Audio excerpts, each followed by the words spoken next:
কখনো কি শুনেছেন একজন স্ত্রী শুধুমাত্র মজা করার জন্য তার স্বামীর সাথে অন্য মেয়ের সম্পর্ক করার ইন্ধন যোগায়? আর এর পরিণতি যে কতটা ভয়াবহ হতে পারে সেটি কেউ আন্দাজই করতে পারে না। একটি সুখী সংসার কিভাবে শুধু ভুল মজার কারণে ধ্বংস হয়ে যায়, তাই এটি জানার জন্য সম্প্রতি রিলিজ পাওয়া ওয়েব সিরিজ বসন্ত এসে গেছে অবশ্যই শেষ পর্যন্ত দেখতে হবে। কে জানে ঘটনাটি আপনার সাথে ঘটে থাকতে পারে। তাই আর কথা বাড়াবো না, চলুন কাহিনীটি শুরু করা যাক। মুভির শুরুতে কিছুকাল আগের ঘটনা দেখানো হয়। এখানে একটি মেয়েকে দেখানো হয় যার নাম তিয়াশা। তিয়াশা হলো একজন ইঞ্জিনিয়ারিং স্টুডেন্ট। সে মনে মনে একজনকে খুব ভালোবাসে। তার কথা ভাবতে ভাবতে সে কোচিং এ যাচ্ছে। আর এই হলো নিশান, যিনি এই কোচিং এর একজন শিক্ষক। নিশানের ক্লাস শুরু হয়ে গেছে, অন্যদিকে তিয়াশার ক্লাসে যেতে দেরি হওয়ায় সে তাড়াতাড়ি করে ক্লাসে যাচ্ছে। সে প্রবেশ করাতেই নিশান স্যার তাকে ক্লাসে ঢুকতে দেয় না ঢুকতে দেওয়ায় তিয়াশার কোনো মন খারাপ হয় না। সে নিশান স্যারের ক্লাস খুব মনোযোগ দিয়ে বাইরে থেকে দেখছিল। আসলে সে ক্লাসের পড়া নয়, স্যারকে দেখছিল। এখানে আমরা বুঝতে পারি তিয়াশা এই নিশান স্যারকে খুব পছন্দ করে। এই সে তার স্বপ্নের প্রিন্স। তিয়াশা সারাক্ষণ নিশান স্যারের দিকে তাকিয়ে থেকে পুরো ক্লাসটা এভাবেই পার করে। এরপর ক্লাস শেষে নিশান স্যার বাড়ি যাবে বলে নিচে চলে আসলে তার পেছন পেছন তিয়াশাও আসে। স্যারকে দেখে সে একভাবে তাকিয়ে থাকে। এটি তিয়াশার দুই ফ্রেন্ডও দেখে ফেলে। এরপর ছুটির পরে তিয়াশা তার মায়ের পার্লারে চলে যায়। এখানে তার মাকে দেখানো হয় তিনি এই পার্লারের ব্যবসা করে সংসার চালান। তিয়াশার মা তিয়াশাকে বাড়ি গিয়ে ফ্রেশ হয়ে নাস্তা খেতে বলেন। তিয়াশা বাড়ি গিয়ে কোনো ফ্রেশ হওয়ার তো নামই নেই। সে বিছানায় শুয়ে শুয়ে নিশান স্যারের কথা ভাবতে থাকে। সে তার ভাবনাতে নিশান স্যারকে অনুভব করতে থাকে, তাকে নিয়ে স্বপ্ন দেখতে থাকে। তার ভাবনা হঠাৎ ভেঙে যায়। এরপর সে খাতা পেন্সিল নিয়ে নিশান ও তার নাম দিয়ে আঁকিবুকি করতে থাকে। এরপর নিশানকে দেখানো হয় সে বাড়ি ফিরে তার স্ত্রীকে খাবার খেয়েছে কিনা জিজ্ঞাসা করে। আসলে নিশান বিবাহিত।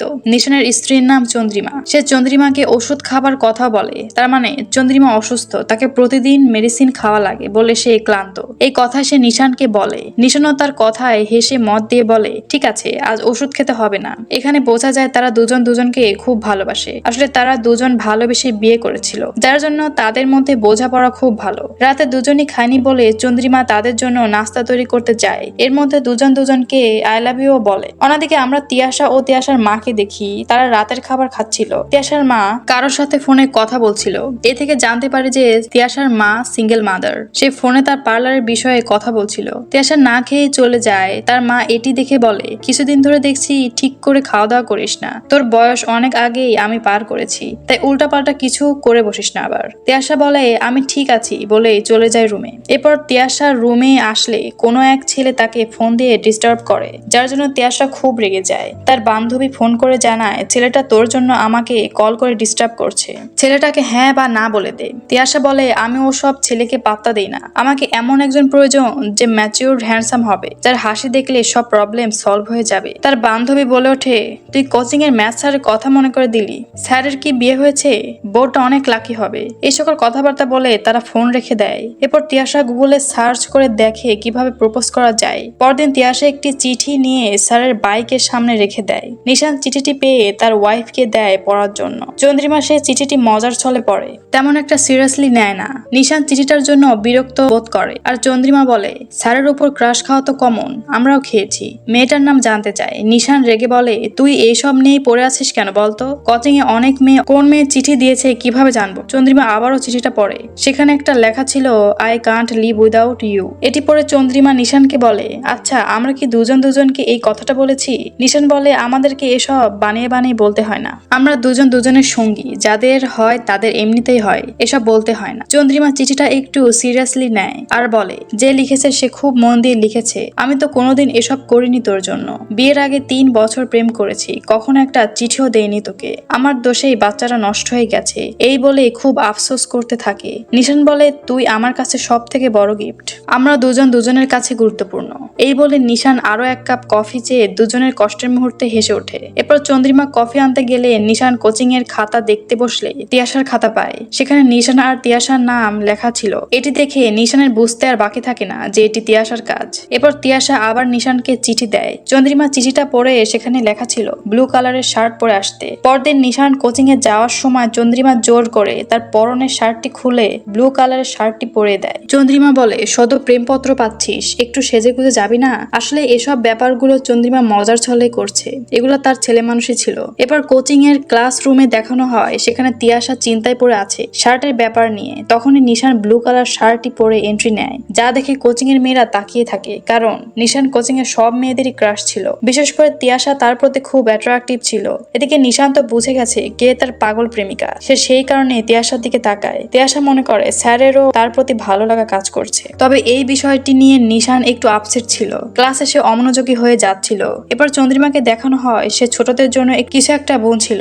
সেই সময় নিশানকে একটি গল্প শোনায়। সে বলে রাজার আরো ভালো থাকার কথা ছিল, যার জন্য বড় রানী ঠিক করে রাজার আবার বিয়ে দেবে, আর বড় রানী থেকে ছোট রানীকে বেশি ভালোবাসবে। এগুলো নিশান শুনে বলে, তুই এসব কেন বলছিস, আমি সব বুঝেছি, এ বলে রেগে সে চলে যায়। এবার ক্লাসরুমে দেখানো হয় সেখানে তিয়াশা নিশানকে নিয়ে দিন দুপুরে স্বপ্ন দেখে। তিয়াশাকে অমনোযোগী অবস্থায় দেখে নিশান ধমক দেয়। ক্লাস শেষে নিশান চলে যেতে বসলে তার পেছন পেছন তিয়াশা যেতেই তার বন্ধু তাকে আটকায়। আসলে এই ছেলেটাই তিয়াশাকে পছন্দ করে। তিয়াশা তাকে বারবার রিজেক্ট করায় সে জানতে চাওয়ায় তিয়াশা অনেকগুলো কথা শুনিয়ে চলে যায়। এবার নিশানকে হসপিটালে দেখানো হয় সে চন্দ্রিমার কন্ডিশন জানার জন্য হসপিটালে এসেছে। ডক্টর জানে চন্দ্রিমার দিকে আরো ভালো খেয়াল রাখতে হবে, কারণ সে আবার ট্রমার মধ্যে চলে যেতে পারে, যার জন্য সে সুইসাইডও করতে পারে। নিয়মিত ওষুধ খাওয়াতে বলেন, আর কোনো বিষয়ে টেনশন করতে নিষেধ করেন। আসলে চন্দ্রিমার মিসক্যারেজ হওয়ার পর থেকে ডিপ্রেশনে থাকে। এরপর নিশান বাড়ি আসলে চন্দ্রিমা তার শরীরে কিছু একটা খুঁজতে থাকে। নিশান জিজ্ঞাসা করায় চন্দ্রিমা বলে, লিপস্টিকের দাগ খুঁজছি।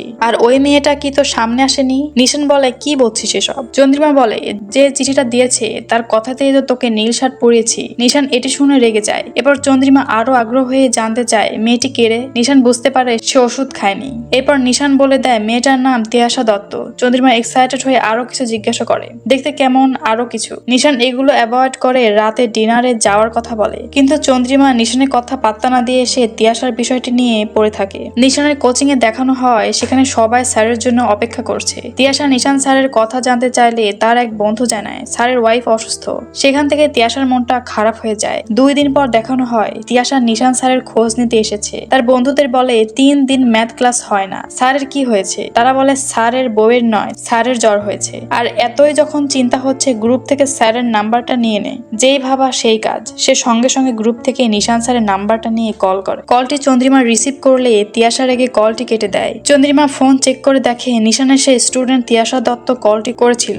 অন্যদিকে তিয়াশার মা বাড়ি ফিরে তিয়াশাকে জানায় তার নতুন পার্লার সেটআপের জন্য তার বাবা তাকে টাকা দেওয়ার কথা বলে। তিয়াশার বাবার সাথে তিয়াশার মায়ের ডিভোর্স হয়ে গেছে। এই নিয়ে তিয়াশা তার মাকে বলে, অনেক কাপলই তো আছে যারা একসাথে আছে কিন্তু সুখী না, আবার তোমরা একসাথে না থাকলেও তোমাদের সম্পর্কটা ভালো। এরপর নিশানকে দেখানো হয় সে তার স্টুডেন্টদের এক্সামের খাতা দিচ্ছে। সেখানে তিয়াশাকে একটু টেনশনে দেখাচ্ছে যে নিশান স্যার তাকে ফ্লেমস এর রিপ্লাইটা দিবে কিনা। সে দেখতে পায় তার সেই খাতাতে নামের ফ্লেমস এর রিপ্লাইটা দিয়েছে, যার জন্য তিয়াশা অনেক খুশি হয়। এবার বাড়িতে তিয়াশা নিশানকে মেসেজ করলে এদিকে মেসেজের রিপ্লাই চন্দ্রিমা দেয়। আসলে এসব কিছু নিশানের হয়ে চন্দ্রিমা করছে, যার নিশান জানতো না। নিশান চন্দ্রিমার মেসেজ দেওয়া দেখিয়ে বাধা দিলে চন্দ্রিমা বলে, তুই কি বাচ্চা নাকি? এটা সিরিয়াস বিষয় না, এটা একটা গেম। এভাবে নানা রকম কথা বলে আবার তিয়াশাকে মেসেজে তার একটি সেলফি চায়। তিয়াশা সেলফি উঠে পাঠিয়ে দেয়। চন্দ্রিমা দেখে বলে, মেয়েটা ভালোই দেখতে, তুই তো বলেছিলি কিছুই জানিস না। আবার চন্দ্রিমা মেসেজ করে নিশানের বাধা দেওয়া সত্ত্বেও, বলে গোলাপি ড্রেসে তোকে অনেক সুন্দর লাগছে। এসব কাণ্ড ঘটনার কারণে নিশান সিরিয়াসলি রেগে যায়। সে চন্দ্রিমাকে বাধ্য হয়ে অনেক বকাবকি করে যে তার এই ছেলে মানুষের নিয়ে অনেক ক্লান্ত, আরো অনেক কিছু বলে। এবার মেসেজ ডিলিট করে দেয়। এদিকে তিয়াশা মনে মনে বলে নিশান ম্যারিড লাইফে সুখী নয়, তার বাবা মার মতো। এটি ভেবে খুশি হতে থাকে। এরপর একটি গান হয়, এর মধ্যে সে তার স্যার ও নিজেকে নিয়ে স্বপ্ন দেখতে থাকে। এরপর দিন তিয়াশা ক্লাসে ইউনিফর্ম না পরে পিঙ্ক কালার ড্রেস পরে আসে, যা দেখে সবাই অবাক হয়। এটি দেখে নিশান বিরক্ত বোধ করে। ক্লাস চলাকালীন নিশান তিয়াশাকে মেসেজ করে ক্লাস শেষে কথা বলার জন্য, মানে সে সব বলে দিতে চায় যে এগুলো তার কাজ নয়, সব তার বউয়ের কাজ। ক্লাস শেষে নিশান ওয়েট করলে তিয়াশা এসে তাকে জড়িয়ে ধরে চলে যায়। সে তখন কিছুই বুঝতে পারে না। নিশান বাড়ি এসে দেখে চন্দ্রিমার প্যানিক অ্যাটাক হয়ে বিছানায় শুয়ে আছে, পাশে চন্দ্রিমার বাবা বসে। সে নিশানকে বলে, তোমাদের কোনো ঝগড়া হয়েছিল? আর আমি জানি তুমি চন্দ্রিমার জন্য অনেক করেছো। এসব কথাবার্তা বলে চলে যায়। এরপর নিশান তার স্ত্রীর পাশে বসে মাথায় হাত বুলিয়ে দিয়ে দিয়ে বলে, সকালের ব্যবহারের জন্য সরি, তুই যা বলবি আমি তাই শুনবো, তো সব ছেলে মানুষই মেনে নেব। এর মধ্যে তিয়াশা নিশানকে মেসেজ দেওয়া শুরু করে। নিশানও পাল্টে যায়, কেমন জানি তিয়াশার প্রতি আকৃষ্ট হয়ে যায়। তিয়াশাকে নিয়ে সেও কল্পনা শুরু করে। এই প্রথম নিশান অন্য কোনো মেয়ের সাথে প্রেম বিনিময় করে। তারা মেসেজে বিভিন্ন রকমের খুনসুটি করে যে কোন আইসক্রিম পছন্দ, কি পছন্দ তার, এই সব কিছু। এরপর তিয়াশা আবার একটি সেলফি পাঠায়। এরপর নিশানও নিজের সেলফি দিতে গিয়ে তার বইয়ের পিকচার দেয়। এরপর তারা দুজন একসাথে বাইকে করে ঘোরাফেরা করে, রেস্টুরেন্টে গিয়ে আইসক্রিম খায়। এরপর চন্দ্রিমাকে দেখানো হয় সে নিশানের ফোনে তিয়াশার একটি মেসেজ পায়। এদের চন্দ্রিমা তাদের সম্পর্কের বিষয়টা নিয়ে একটু সিরিয়াসলি ভাবে। সে নিশানের কলেজ যাওয়ার পথে একটি পারফিউম দিয়ে তিশাকে গিফট করতে বলে। নিশান রাজি হয় না। চন্দ্রিমা বলে, তুই মেয়েটার প্রেমে পড়েছিস, এই জন্য পারফিউম গিফট করতে চাস না, কারণ পারফিউম গিফট করলে ব্রেকআপ হয়ে যায়, তাই না? বিষয়টা চন্দ্রিমা নিশানের উপর চাপিয়ে দেওয়ার চেষ্টা করে। নিশান রেগে পারফিউমটা নিয়ে যায়। এতে চন্দ্রিমা একটু কষ্ট পায়। আসলে চন্দ্রিমা এসব না চাইতেও নিশানের উপর প্রেমের বিষয়টি চাপিয়ে দিচ্ছিল। নিশান গিয়ে পারফিউমটি তিয়াশাকে গিফট করে। তিয়াশা পারফিউমটি পেয়ে বলে, আমি তো ক্লাসে পারফিউম ইউজ করি না, কারণ যাতে আমি তোমার স্মেল পাই। ক্লাস শেষে তিয়াশা নিশানকে একটি অডিও ক্লিপ গিফট করে, যেটি নিশান বাইকে করে আসার সময় শুনছিল। সেটিতে তিয়াশা অনেকবার আই লাভ ইউ বলেছে। এটি শুনে নিশান খুশি হয়ে যায়, তার মানে সে পুরোপুরি তিয়াশার প্রেমে পড়ে যায়। এরপর তারা দুজন সময় পেলে খাওয়া দাওয়া ঘোরাঘুরি করে সময় কাটাতে থাকে। নিশানের কাছে মনে হয় যে আনন্দ বা সময় চন্দ্রিমা দেয়নি তার অভাব তিয়াশা পূরণ করছে। তারা দুজন বিভিন্ন জায়গায় ঘুরতে থাকে আর খুব আনন্দ করে। এর পরদিন নিশান আর তিয়াশা লাইব্রেরিতে যায়। সেখানে তারা বই নিয়ে গল্প করতে করতে তিয়াশা হঠাৎ নিশানের কাছাকাছি চলে আসে। এরপর চন্দ্রিমাকে দেখানো হয় সে তার হেল্পিং হ্যান্ডকে একটি গল্প শোনায় যে তার এক বান্ধবী তার হাজবেন্ডকে এক অল্প বয়সী মেয়ের সাথে প্রেম করে দিয়েছে। তার হাজবেন্ড বাড়ি ফিরলে বারবার তাকে জিজ্ঞাসা করতো যে কি কি হয়েছে। তার খুব হিংসে হতো। কাজের মেয়েটি বলে, এটি তোমার বন্ধু ভুল করছে। চন্দ্রিমা বলে, আরে এটা তো একটা গেম খেলছে। আসলে ঘটনাটি চন্দ্রিমার নিজের, ও সেই কাহিনীটাই কাজের মেয়েকে বলছে।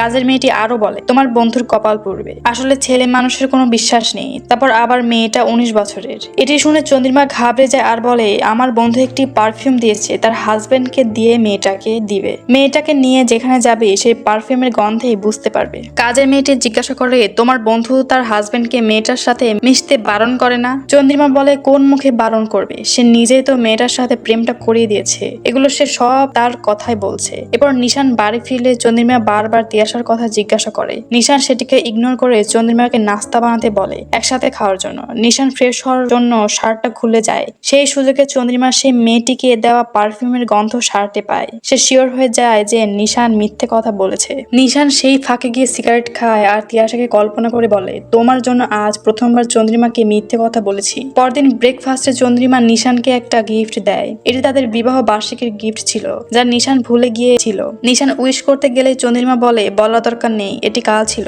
নিশান তিয়াশার সাথে এতই মশগুল হয়ে গিয়েছিল যে অ্যানিভার্সারির কথাও সে ভুলে যায়। এদিকে নিশান আর তিয়াশার প্রেম পর্ব তো চলতেই থাকে। এরকমই একদিন তারা আবার লাইব্রেরিতে যায়। সেদিন তিয়াশা নিশানের সাথে বেশি ঘনিষ্ঠ হতে চায়, কিন্তু নিশান তাকে মানা করে দেয়। এমনিতে সে আত্মগ্লানিতে ভুগছিল। নিশান সেদিন সব সত্যি কথা বলে দেয় তিয়াশাকে যে আমি তোমাকে ভালোবাসি না, আমার ওয়াইফ খুব অসুস্থ ছিল, তার কথাতে আমি সব করেছি। তুমি একজন ব্রাইট স্টুডেন্ট, এসব করে জীবন নষ্ট করো না, পড়াশোনায় মনোযোগ দাও। তিয়াশা এইসব কথা শুনে চুপ হয়ে যায়। সে কিছুই বলতে পারে না, সেখান থেকে চলে যায়। ততদিনও তিয়াশার বন্ধুরা বুঝে গিয়েছিল যে স্যার আর তার মধ্যে কিছু একটা চলছে। এরপর তিয়াশা নেহাকে ফোন করে খুব কান্নাকাটি করে বলে সে নিশানকে খুবই ভালোবাসে, তাকে ছাড়া সে থাকতে পারবে না। সে নিশানকে ডেটে যাওয়ার জন্য বা তার সাথে মেলামেশা করার জন্য জোর করেছিল। অন্যদিকে নিশান তার স্ত্রীকে সব কথা বলে দেয়। সে বলে দেয় সে তিয়াশাকে সব সত্যি কথা বলে দিয়েছে। চন্দ্রিমা এটি শুনে স্বস্তি পায়, কারণ সে এটাই চেয়েছিল, কিন্তু সরাসরি বলতে পারছিল না। নিশান তখন বলে,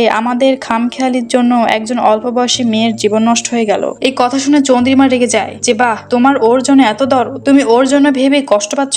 এই নিয়ে ওদের মধ্যে ঝগড়া অশান্তি শুরু হয়ে যায়। তাকে শান্ত করার জন্য নিশান বলে, তুই নিজে হাতে ওর নাম্বারটা ব্লক করে দে। আর চন্দ্রিমা সেটাই করে। কিন্তু ব্লক করলেই কি, এতদিনে নিশানের মনে কোথাও না কোথাও জায়গা তো তৈরি হয়ে গিয়েছিল। তাই নিশানের মন থেকে তো তিয়াশাকে ব্লক করতে পারে না। এরপর থেকে তাদের দুইজনের মধ্যে তিয়াশা নামে একটি দেয়াল তৈরি হয়ে গিয়েছিল।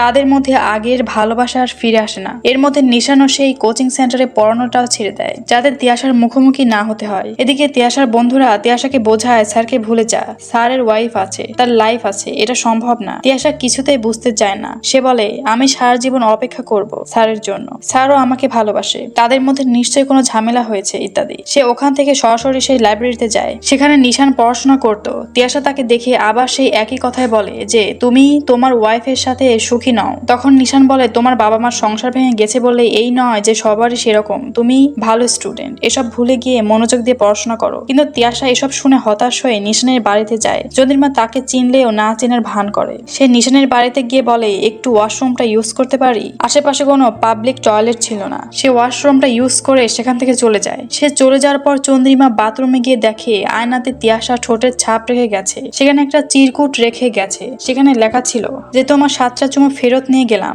যার জন্য চন্দ্রিমা খুবই ভেঙে পড়ে, কারণ নিশান এই ব্যাপারে তাকে কিছুই বলেনি। চন্দ্রিমার মজা করা খেলা যে এতটা মারাত্মক হয়ে যাবে তা সে জানতো না। নিশান এটা জানার পরে সরাসরি কোচিং এ গিয়ে তিয়াশাকে অনেক কথা শোনায়। কিন্তু তিয়াশা পাগলের মতো বলতে থাকে তুমি আমাকে ছেড়ে যেও না, আমি তোমাকে অনেক ভালোবাসি। দোলের দিন আমাকে লাল আবির মাখাতেই হবে। আরো বলে তুমি আমার সাথে শুধু খুশি থাকবে, আর তুমি যদি লাল আবির না মাখাও আমি তোমার বাড়ি গিয়ে তোমার বউয়ের সামনে তোমাকে লাল আবির মাখিয়ে আসবো। এই কথা শুনেই নিশান তিয়াশাকে এক চড় মারে, বলে তোমার মতো মেয়েদের জন্য এটাই দরকার, আর এরপরেও যদি ডিস্টার্ব করো সোজা থানায় যাব। আর এই ঘটনার ফলাফল যে কতটা ভয়ানক হয়েছিল যেটি কেউ আন্দাজ করতে পারেনি। ওই দিনের অপমান তিয়াশা ভুলতে পারে না। সে অপমানের বদলা নেওয়ার জন্য তার মাকে বলে কোচিং ক্লাসের ম্যাথ স্যার আমাকে হ্যারাস করেছে। আমাকে সে ফাঁকা বাড়িতে ডাকে, গায়ে হাত দেওয়ার চেষ্টা করে, আর তা না হলে ফেল করানোর ভয় দেখায়। আর এই সব মিথ্যে কথা সে তার মায়ের কাছে কানাকাটি করে বলে। তারা গিয়ে নিশানের বিরুদ্ধে কেস করে আসে। পুলিশ কোনো যাচাই বাছাই না করে নিশানকে গ্রেপ্তার করে জেলে ভরে দেয়। প্রেস মিডিয়া সব জায়গায় নিশানের নামে অপবাদ দেওয়া হয়। তাদের মহল্লার প্রতিবেশীরা তাদেরকে এলাকা ছাড়ার কথা জানায়। পুলিশ নিশানকে নানা রকম ভাবে জিজ্ঞাসাবাদ করে এবং অপমান করে। আসলে নিশান চাইলে তিয়াশার মেসেজ দেখাতে পারতো যে কে আগে